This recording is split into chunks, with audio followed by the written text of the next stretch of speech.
할렐루야. 2026년 새해가 밝았습니다. 우리 사랑하는 성도들, 정말 올해도 변함없는 하나님의 크신 은혜와 복이 사랑하는 성도 여러분 가운데 더욱더 더 풍성해지시기를 예수님의 이름으로 축복을 드립니다. 옆 사람과 인사하실 때 새해도 하나님이 주시는 복으로 충만합시다, 이렇게 인사를 나누시기 바랍니다. 새해도 하나님 주시는 복으로 충만합시다. 새해도 사랑합니다. 자, 올해는 하나님께서 복을 주셔서 작년보다 더 나은 해가 될 것이고, 또 건강한 해가 될 것이고, 더 잘 되는 해가 될 것이며, 더 풍성한 한 해가 될 줄로 믿습니다. 이제 새해를 출발하는 저와 여러분은 믿음으로 하나님이 주실 은혜와 복을 기대하면서 담대하게 약속의 말씀을 의지하고 기도하며 나아가는 믿음의 행보가 필요한 것입니다. 사랑하는 성도 여러분의 걸음마다 반드시 하나님께서 동행하시고 붙들어 주실 줄로 믿습니다. 미국의 가필드 고등학교라는 학교가 있는데, 이 학교에 잔이라는 이름을 가진 두 학생이 있었습니다. 그래서 잔이라는 이름을 가진 두 학생이 있었는데, 한 학생은 굉장히 모범생입니다. 성적도 우수하고 또 학교에서 모범적인 그러한 모습으로 살아가는데, 또 한 학생은 아주 정반대로 말썽꾸러기입니다. 뭐 선생님 말도 안 듣고 문제도 많이 일으키고, 뭐 학교에서 내주는 숙제는 뭐 거의 안 하다시피 하는 아주 말썽꾸러기였습니다. 그런데 1년에 한 번씩 이 부모님과 담임 선생님이 서로 이렇게 상담을 하는 그러한 날이 있다고 합니다. 그런데 자니의 어머니가 학교를 찾아서 담임 선생님을 만나게 됩니다. 어머니가 담임 선생님에게 저희 아들 자니가 학교 생활을 어떻게 하고 있습니까? 라고 물었습니다. 그때 선생님은 만면에 웃음을 띠며 말을 합니다. 저희 반에 자니와 같은 아이가 있다는 게 얼마나 자랑스러운지 모릅니다. 이 아이로 말미암아 온 반 아이들이 즐겁게 지낸답니다. 앞으로 하나님께서 자니를 어떻게 쓰실까 얼마나 기대되는지 모릅니다. 자니의 부모님이 어떤 분인지 참 궁금했는데 이렇게 만나 뵙게 되어 참으로 반갑습니다 라고 그렇게 아주 긍정적이고 좋은 그런 말을 해줬습니다. 그런데 그 다음날 말썽꾸러기인 자니가 선생님을 찾아갔습니다. 그러면서 하는 말이, 선생님 어제 저희 어머니께 해주신 말씀 잘 전해 들었습니다. 지금까지 한 번도 제게 용기를 주거나 저를 인정해 주는 사람이 없었습니다. 선생님이 저를 그렇게 인정해 주신다고 하니 저는 선생님의 기대에 어긋나지 않고 선생님을 실망시키지 않겠습니다 라고 말을 하고 돌아갑니다. 그리고 그 다음 날부터 이 학생이, 잔이라는 말썽꾸러기 학생이 아주 180도 변합니다. 학교에서 선생님이 내주는 숙제도 착실하게 해오고 3개월 동안 얼마나 열심히 공부를 했는지 그 학교에서 이제 가장 많이 성적이 향상된 학생에게 주는 그런 상을 받을 정도였다고 합니다. 그리고 6개월이 지난 후에는 이 말썽꾸러기 자니가 반에서 3등 안에 들어가는 아주 우수한 그러한 모범생이 되었습니다. 모범생의 어머니인 줄 알고 실수로 이 담임 선생님은 이 말썽꾸러기 자니 엄마에게 그렇게 칭찬을 했던 겁니다. 그런데 비록 실수로 한 칭찬이긴 했지만은 이 칭찬을 들은 이 말썽꾸러기 자니는 그 자니의 마음속에 불을 지르게 되었고, 자신은 선생님이 싫어하고 아이들도 싫어하는 줄 알았는데 이 많은 사람이 자기에게 관심을 갖고 선생님도 그렇게 기대하고 있다는 사실을 알고 나서는 그런 말을 듣고 나서는 용기를 내어 새로운 사람으로 변화될 수 있었다는 것입니다. 하나님은 우리의 인생의 겨울 속에서도 우리가 희망을 잃지 않고 성장할 수 있도록 이 사랑의 보약을 선물로 주셨습니다. 이 약은 척박해진 마음에 생명을 움트게 하고 또 할 수 없었던 일까지도 해내게 하는 그러한 약입니다. 이것은 인간관계에서 줄 수 있는 최고의 선물이 바로 칭찬과 격려라고 하는 약입니다. 칭찬하고 격려하고 인정해주는 것만큼 이 사람의 마음과 행동을 바뀌게 할 수 있는 것도 없습니다. 칭찬은 참으로 위대한 그러한 힘을 가지고 있습니다. 우리는 오랫동안 잘못했을 때 결과 중심으로 평가를 받게 됩니다. 그래서 잘못을 지적받고 꾸중을 듣는 그러한 문화 속에서 오랜 문화 속에서 살아왔습니다. 또한 아내를 칭찬하면 팔불출이라고 하는 말을 들었고 자식을 칭찬하면 교만해진다고 하면서 꾸중을 안 하는 것이 야단치지 않는 것이 칭찬이라고 하는 유교적 전통 속에 살아왔습니다. 그러다 보니까 현대사회는 서로를 인정하지 않는 사회가 되었고 걸핏하면 서로를 비난하고 상대방의 약점을 들춰내면서 깎아내리는 그러한 시대가 되었고 우리는 지금 그러한 시대에 살고 있습니다. 지금은 과거 어느 때보다도 칭찬과 격려가 필요한 때인데 오히려 그 반대의 사회 현상이 나타나고 있는 것입니다. 이제 우리는 서로를 향해서 잘하는 점을 찾아서 칭찬해주고 약한 부분들을 격려해주면서 용기와 힘을 줌으로써 서로를 세워주는 그러한 한 해를 살아갈 수 있게 되기를 예수님의 이름으로 축복을 드립니다. 오늘은 새해 들어 첫 번째로 맞이하는 주일로 신년 감사주일입니다. 새해 첫 주일이 되면 우리는 그의 교회 표와 달성해야 할 목표들을 소개합니다. 그러면서 비전을 함께 공유하고 비전 성취를 다짐하며 함께 기도하는 시간을 갖는 것이 신년 감사주일입니다. 여러분들도 아시겠습니다만 올해 우리 교회 표어는 본문 말씀을 근거로 해서 오로지 기도와 말씀으로 새로워지는 교회라고 하는 그러한 표어를 세웠습니다. 이 표어는 초대교회 사도들이 최초의 안수 집단을 세우면서 다짐하며 선언했던 그런 말씀을 근거로 해서 올해 표어를 정해봤습니다.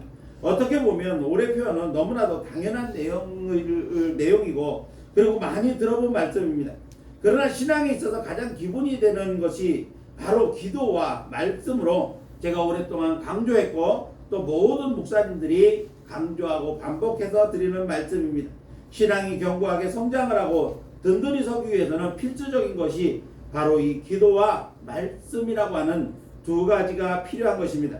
따라서 성도의 신앙은 기도와 말씀을 어떻게 하느냐에 따라서 그 성도가 능력 있는 성도의 삶을 사느냐 아니면 교회만 그냥 왔다 갔다 하는 교인으로서의 삶을 사느냐가 달려있는 것입니다.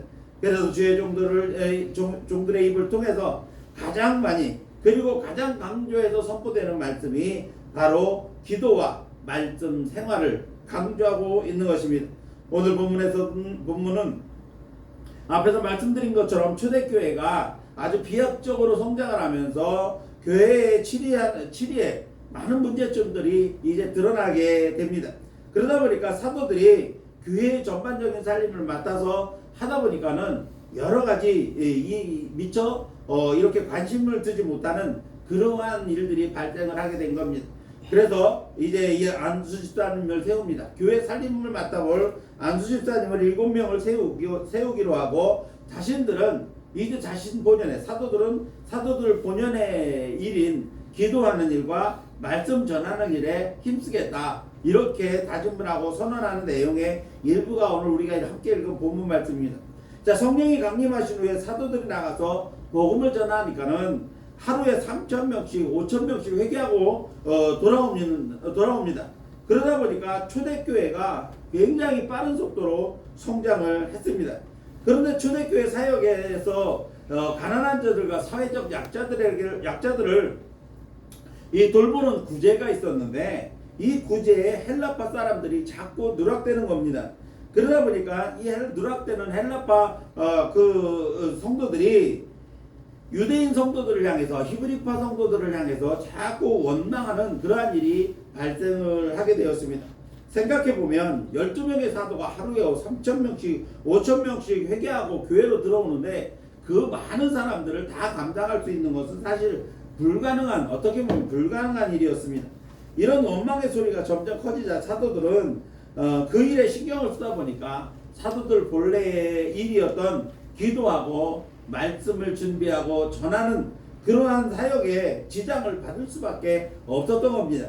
그래서 이런 문제들을 한 사도들은 성도들 가운데서 성령과 지혜가 충만하여 성도들 가운데서 또 칭찬받는 사람들을 추천을 하면 그들에게 안수해서 교회 집사로 세우고 모든 교회의 전반적인 일들을 교회 운영에 관한 일들을 그 사람들에게 집사들에게 맡기고 사도들은 기도하고 또 말씀 사역에 힘쓰겠다, 전념하겠다, 이런 내용을 담고 있는 것이 오늘 본문입니다. 그렇게 해서 최초의 7명의 안수 집사를 세웠더니 교회가 이제 점점 체계화됩니다. 조직화되어지고 그로 인해서 교회는 더 부흥되고 복음은 왕성하게 전파되어져 나갔다라고 6장 7절에 말씀하고 있는 것을 보게 됩니다. 오늘 본문이 속해 있는 6장 1절에서 7절 말씀에 의하면 이렇게 초대교회가 조직화되어지고 또 사역이 체계화되면서 더 놀라운 부흥과 견고하게 성장하는 계기가 되었다라는 것을 우리가 볼 수가 있습니다.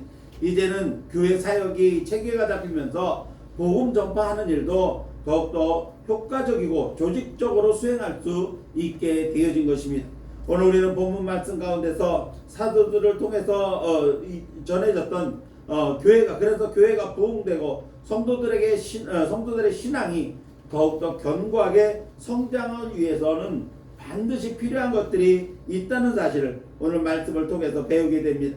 그래서 이 시간에는 올해 우리 교회가 바라보고 달성해야 할 목표들을 소개하면서 사도들이 선언했던 오로지 기도와 말씀으로 새로워지는 교회의 표어로 삼고 보다 구체적인 내용들을 이번 한 달 동안 말씀드리겠습니다만은 오늘 이 세 가지 실천 목표들을 소개하면서 우리의 결단을 새롭게 하려고 하는 것입니다.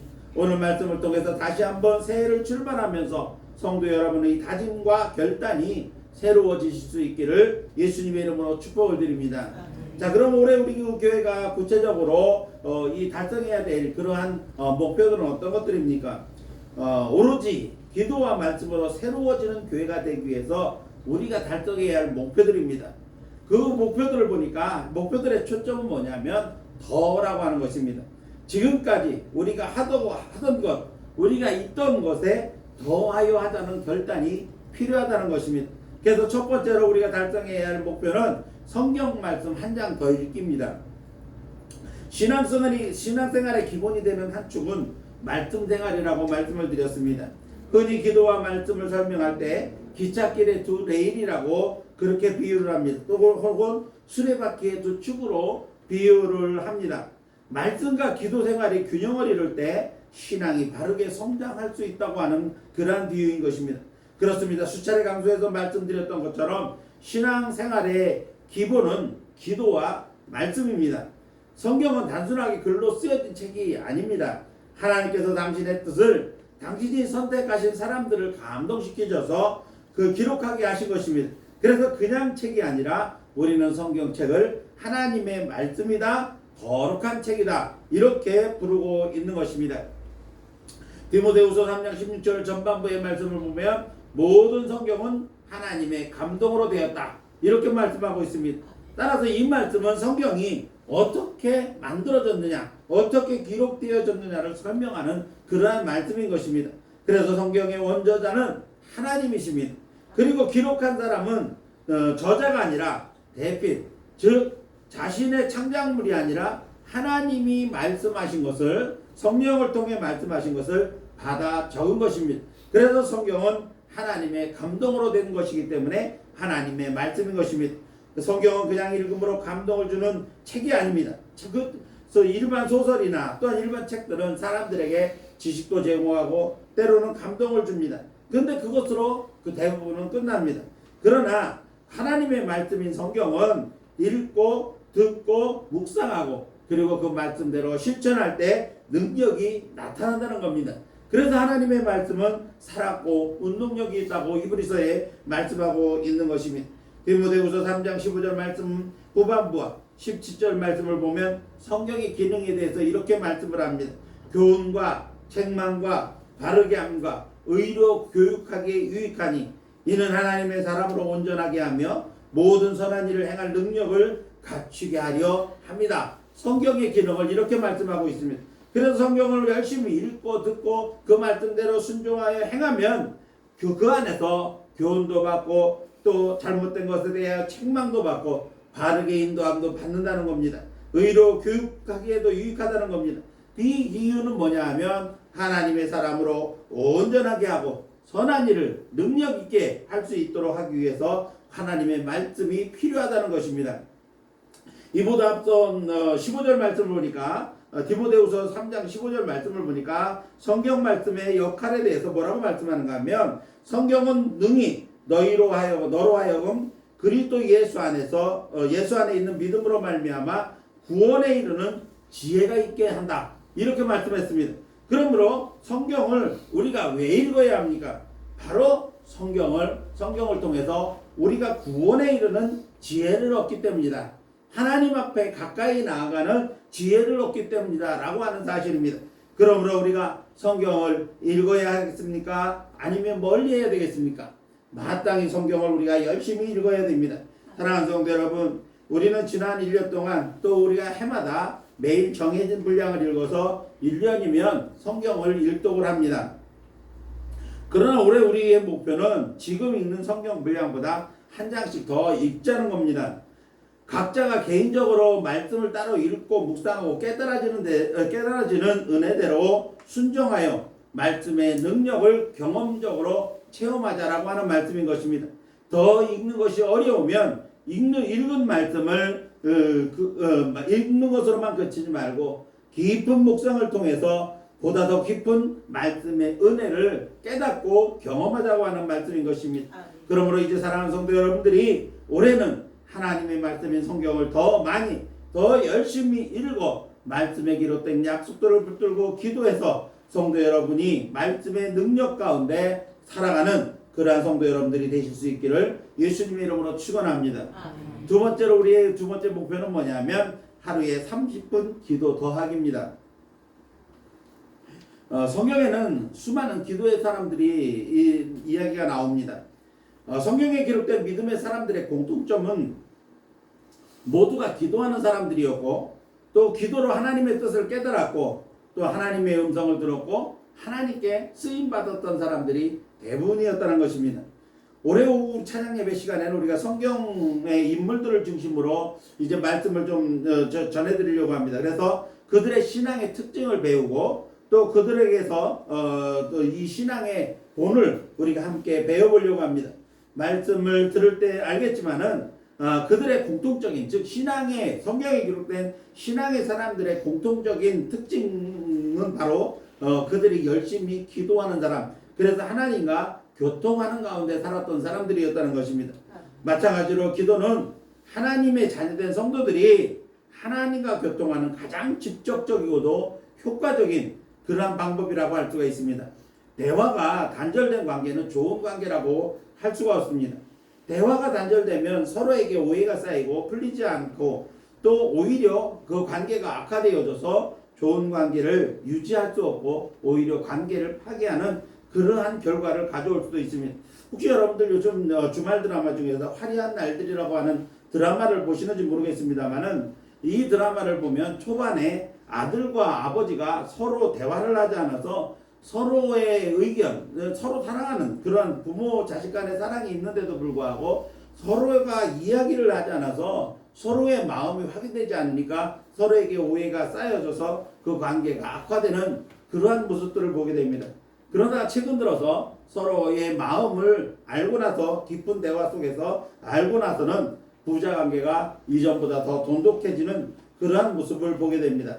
자, 기도는 우리가 하나님과 대화하는 거라고 그렇게 말씀을 드렸습니다. 하나님의 자녀된 성도들이 하나님과 대화하지 않으면 하나님과 가까워질 수가 없는 것입니다.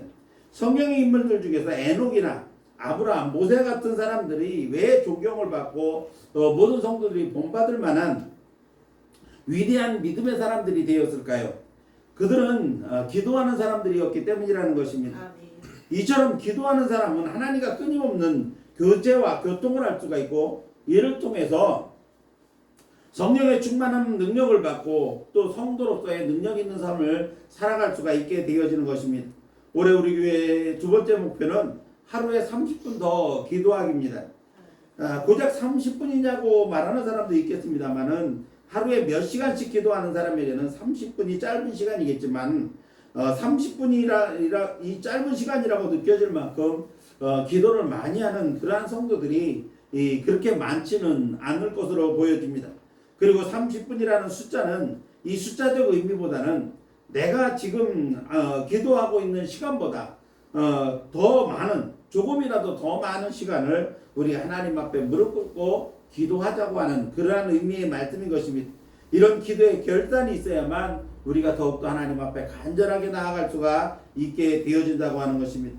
그러므로 이제 사랑하는 성도 여러분들이 여러분의 기도 시간에 이제 조금 더 주님 앞에 무릎을 꿇고 조금 더 간절하게 조금 더 많은 시간을 하나에서 하나님 앞에 기도하면서 하나님과의 교제를 이루고 동행해 나가는 그러한 성도 여러분의 올해의 삶이 되어지실 수 있기를 예수님의 이름으로 축복을 드립니다. 마지막 세 번째로 올해 우리 교회가 달성해야 할 목표는 한 영혼에게 복음 더 전하기입니다. 우리가 복음 전파의 사명을 지상 최대의 사명이라고 말을 합니다. 그만큼 복음 전파 곧 전도는 성도들에게나 교회적으로 매우 중요한 사명인 것입니다. 전도는 교회 부흥의 절대적인 요소입니다. 초대교회가 비약적으로 부흥했던 것도 전도로 말미암은 것이었고 또 어느 시대 어느 지역을 막론하고 교회가 세워지고 부흥하는 일은 전도를 통하여 이루어졌다는 사실을 우리는 부인할 수가 없습니다. 또한 전도는 생명을 구원하는 일입니다. 그것도 영원한 생명을 구원하는 일인 것입니다. 그래서 전도는 사랑 중에 최고의 사랑의 실천이라고 말을 하는 겁니다. 거기에다 전도를 통한 영혼 구원은 하나님의 소원이기도 하고 하나님이 가장 기뻐하시는 일이기도 한 것입니다. 한 영혼이 구원을 받는 것이 하나님에게 얼마나 큰 기쁨인지 여러분들 아십니까? 누가복음 15장 7절 말씀을 보니까 내가 너희에게 이르노니 이와 같이 죄인 한 사람이 회개하면 하늘에서는 회개할 것이 없는 의인 99으로 말미암아 기뻐하는 것보다 더하리라. 이렇게 말씀하고 있습니다. 회개할 것이 없어 천국에 있는 99명의 사람들도 하나님을 기쁘시게 하는 사람들입니다. 그런데 한 영혼이 회개하고 한 죄인이 회개하고 하나님 앞에 돌아오면 하나님께서는 의인 99명으로 말미암아 얻는 기쁨보다 더 큰 기쁨을 얻으신다는 것입니다. 그러므로 전도를 통한 영혼 구원은 교회를 부흥시키는 일이며 하나님 나라를 확장하는 길이고 또 하나님의 마음을 가장 기쁘시게 해드리는 일이라는 것을 우리는 늘 기억을 해야 합니다. 이렇게 전도가 귀중한 일임에도 불구하고 사실은 입을 열어 전도하는 일이 왜 그렇게 어려운지 모르겠습니다. 어떤 사람은 1000명을 전도했다고 말하고 어떤 사람은 몇백 명을 전도했다고 간증하고 다니는 사람도 있는데 그 사람은 참으로 대단한 사람임에는 틀림없습니다. 그런데 막중한 일임에도 불구하고 참으로 어려운 것이 전도입니다. 그래서 전도는 성령께서 도와주시지 않으면 할 수 없는 일입니다. 그래서 전도를 성령의 능력으로 예수 그리스도를 전하고 결과는 하나님께 맡긴다는 겁니다. 내가 하는 것 같지만은 그러나 나는 그냥 도구로 쓰일 뿐입니다. 성령의 능력으로 하는 겁니다. 우리가 전하는 복음의 핵심은 예수 그리스도입니다. 그리고 그 결과는 하나님께서 이루어 주시는 겁니다. 내가 결과까지 책임지려고 하니까 힘들고 어려운 것이 바로 전도이고 하다가 보면 낙심이 되기도 하는 겁니다. 그래서 우리는 전도에는 그냥 나는 도구로 사용될 뿐 성령의 능력으로 하는 것이고 예수 그리스도를 전하는 것이고 하나님이 결과를 맺어주시는 것이라고 하는 사실을 우리는 기억을 하면서 전도해야 됩니다. 그래도 전도하면 상당한 부담감이 성도들에게 있는 것은 우리가 떨쳐버릴 수가 없습니다. 그래서 전도하는 일에도 많은 기도가 무엇보다도 필요합니다. 전도 대상자를 위한 기도가 필요합니다. 우리가 전도할 때 그 전도 대상자의 마음이 움직일 수 있도록 위해서 기도해야 되고 전도하는 자신을 위해서도 반드시 기도해야 합니다. 용기를 달라고 기도해야 되고 할 말을 달라고 기도해야 됩니다. 기도 외에는 복음을 전할 능력을 얻을 수가 없기 때문입니다. 그러므로 이제 올해 반드시 기도로 잘 준비해서 여러분이 적어낸 전도 대상자들에게 입을 열어 한 번이라도 더 전도해야 할 것입니다. 여러분들이 입을 열 때 성령께서 용기도 주시고 마음에 감동 주시고 할 말도 주실 것입니다. 이제 올해는 반드시 한 영혼에게 간절하게 기도하고 한 번 더 입을 열어 전도함으로써 영혼 구원의 열매를 맺어 하나님의 마음을 시원하게 해드리고 교회를 부흥시키며 하나님의 나라를 확장해가는 저와 여러분들이 될 수 있기를 예수님의 이름으로 축복합니다. 이제 말씀을 맺으려고 합니다. 새해가 밝았습니다. 사랑하는 성도 여러분들, 새해에도 하나님께서 주시는 복으로 충만하시기를 예수님의 이름으로 축복을 드립니다. 올해 우리 교회 표어는 오로지 기도와 말씀으로 새로워지는 교회입니다. 표어에 따른 우리가 이루어야 할 실천 목표는 성경 말씀 한 장 더 읽기, 또 하루에 30분 더 기도하기, 한 영혼에게 복음 더 전하기가 우리의 목표입니다. 이제 사랑하는 성도 여러분들이 2026년도에는 더 많이 읽고 더 많이 기도하고 더 열심히 전도해서 우리 하나님의 마음을 시원하게 해드리는 복된 한 해가 되실 수 있기를 예수님의 이름으로 축원드립니다. 기도하겠습니다.